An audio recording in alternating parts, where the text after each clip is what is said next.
What? It's Poe. What else needs to be said?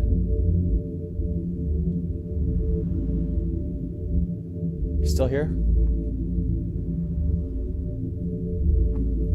Strange things happen when the clock strikes 12.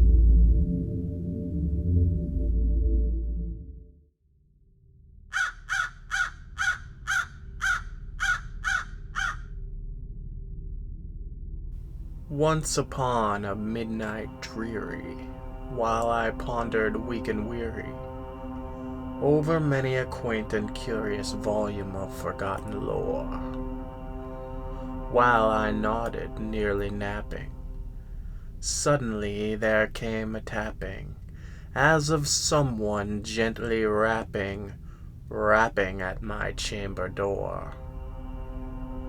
"'Tis some visitor," I muttered, tapping at my chamber door. Only this and nothing more.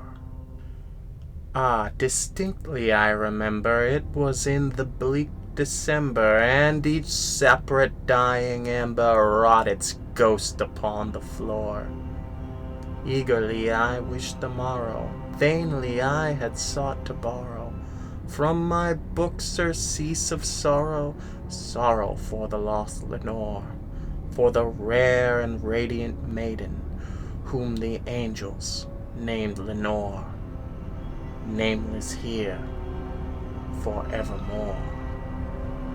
And the silken, sad, uncertain rustling of each purple curtain thrilled me, filled me with fantastic terrors never felt before, so that now to still the beating of my heart I stood repeating, "'Tis some visitor entreating entrance at my chamber door, some late visitor entreating entrance at my chamber door. This it is and nothing more." Presently my soul grew stronger, hesitating then no longer. "Sir," said I, "or madam, truly your forgiveness I implore.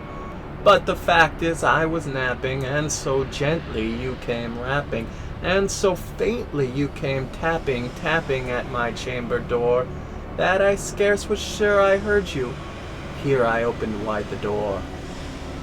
Darkness there, and nothing more. Deep into the darkness peering, long I stood, wondering, fearing, doubting, dreaming dreams no mortal ever dared to dream before. But the silence was unbroken, and the darkness gave no token, and the only word there spoken was the whispered word, "Lenore." This I whispered, and an echo murmured back, "Lenore." Merely this and nothing more. Back into the chamber turning, all my soul within me burning, soon again I heard a tapping somewhat louder than before. "Surely," said I, "surely that is something at my window lattice. Let me see then what thereat is, and this mystery explore. Let my heart be still a moment, and this mystery explore. 'Tis the wind and nothing more." Open here I flung the shutter, when with many flirt and flutter in there stepped a stately raven of the saintly days of yore. Not the least obeisance made he, not a minute stopped or stayed he, but with mine of lord or lady perched above my chamber door, perched upon a bust of Pallas just above my chamber door, perched and sat, and nothing more. Then this ebony bird, beguiling my sad fancy into smiling, by the grave and stern decorum of the countenance it wore, "Though thy crest be shorn and shaven, thou," I said, "art sure no craven, ghastly, grim, and ancient raven, wandering from the nightly shore. Tell me what thy lordly name is on the night's Plutonian shore." Quoth the raven, "Nevermore." Much I marveled this ungainly fowl to hear discourse so plainly, though its answer little meaning, little relevancy bore.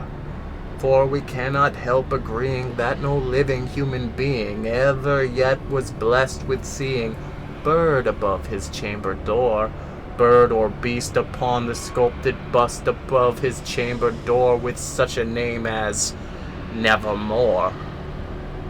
But the raven, sitting lonely on the placid bust, spoke only that one word, as if his soul in that one word he did outpour. Nothing farther than he uttered, not a feather than he fluttered, till I scarcely more than muttered, other friends have flown before, on the morrow he will leave me as my hopes have flown before. Then the bird said, Nevermore. Startled at the stillness broken by reply so aptly spoken, doubtless, said I, what it utters is its only stock and store, caught from some unhappy master, whom unmerciful disaster followed fast and followed faster, till his songs one burden bore, till the dirges of his hope that melancholy burden bore, of nevermore. But the raven still beguiling my sad fancy into smiling, straight I wheeled a cushioned seat in front of bird and bust and door. Then upon the velvet sinking, I betook myself to linking fancy unto fancy, thinking what this ominous bird of yore, what this grim, ungainly, ghastly, gaunt, and ominous bird of yore meant in croaking nevermore. This I sat engaged in guessing, but no syllable expressing to the fowl whose fiery eyes now burned into my bosom's core. This and more I sat divining, with my head at ease reclining on the cushion's velvet lining that the lamplight gloated o'er, but whose velvet violet lining with the lamplight gloating o'er she shall press, nevermore. Then methought the air grew denser, perfumed from an unseen censer, swung by seraphim whose footfalls tinkled on the tufted floor. Wretch, I cried, thy God hath lent thee, by these angels he hath sent thee, respite, respite, and nepenthe from thy memories of Lenore. Quaff, oh quaff this kind nepenthe, and forget this lost Lenore. Quoth the raven, Nevermore.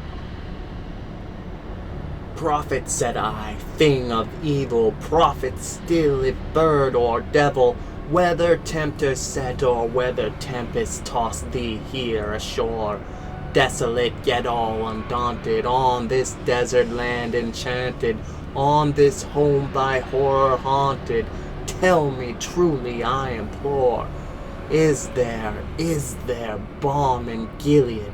Tell me, I implore.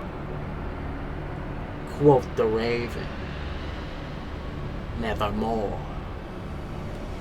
Prophet, said I, thing of evil, prophet still, if bird or devil, by that heaven that bends above us, by that God we both adore, tell this soul with sorrow laden, if within the distant Aidenn it shall clasp a sainted maiden, whom the angels name Lenore, clasp a rare and radiant maiden, whom the angels name Lenore.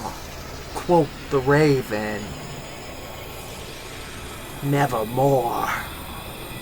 Be that word our sign of parting, bird or fiend, I shrieked up starting, get thee back into the tempest and the night's Plutonian shore. Leave no black plume as a token of that lie thy soul has spoken. Leave my loneliness unbroken. Quit the bust above my door. Take thy beak from out my heart, and take thy form from off my door. Quoth the raven, Nevermore. And the raven, never flitting, still is sitting on the pallid bust of Pallas just above my chamber door. And his eyes have all the seeming of a demon's that is dreaming, and the lamplight o'er him streaming throws his shadow on the floor. And my soul from out that shadow that lies floating on the floor shall be lifted nevermore.